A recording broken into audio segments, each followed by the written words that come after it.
were attributable to the contraction in money supply, favorable but dwindling base effects, and the relatively stable Naira exchange rate.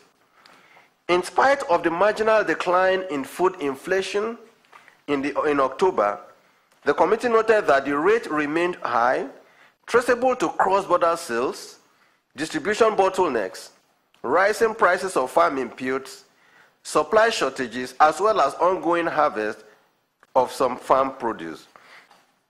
Money market interest rates oscillated in tandem with the level of liquidity in the banking system, as the average interbank call rate, which opened at 12.0% on October 3, 2017, closed at 5.38% on November 16, 2017. The open buyback rate, OBB, opened at 10.41% and closed lower at 6.02% in the same period. However, the average interbank call and open buyback rates for the period stood at 10.94% and 10.15% respectively. The development in the net liquidity positions and flows reflected the effect of Federation account payments to states and local governments, remittances by the Nigerian Customs and the Federal Inland Revenue Services. OMO sales, foreign exchange interventions, and maturing CBN bills.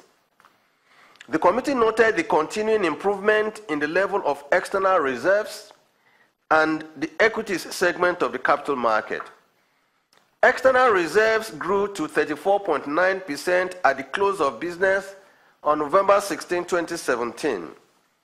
Similarly, the all-share index rose by 3.38% from 35,504.62 on August 31, 2017 to 36,703.58 on November 17, 2017.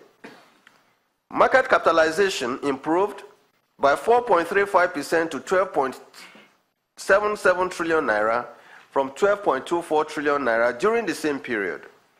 Relative to the end of December 2016, capital market indices rose by 36.57% and 38.1% respectively, indicating rising investor confidence due to improvements in the foreign exchange supply. Total foreign exchange inflows through the central bank declined by 6.61% in October 2017 compared with the previous month, and attributable to the decline in crude oil and gas receipts, as well as revenues from petroleum profit tax and royalty payments. Total outflows, however, increased by 18.7% during the same period as a result of interbank sales, direct payments, and JVC calls. The committee noted the gradual convergence between the rates at the Bureau de Change and the Nigerian autonomous foreign exchange market segments, as well as the stability of the exchange rate at the interbank segments of the foreign exchange market during the period under review. Similarly, the committee reviewed with satisfaction the growing patronage at the investors and exporters window of the foreign exchange market, and attributed the development to increased confidence by foreign investors and the preference of the Nigerian investors and exporters window compared with all other windows. The MPC noted that the investors and exporters window had increased liquidity and boosted confidence in the market, with over $18.7 billion in transactions since its introduction in April 2017. Forecasts of key macroeconomic variables indicate a positive outlook for the economy up to the first quarter of 2018. This is predicated on continued implementation of the 2017 budget into early 2018, anticipated improvements in government revenue from the implementation of the Voluntary Assets and Income Declaration Scheme, as well as favorable crude oil prices.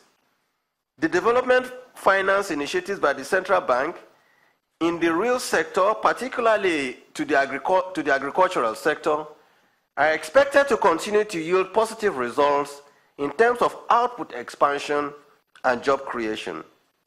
Focusing on the downside risks to the outlook, committee noted the low fiscal buffers and weak aggregate domestic demand.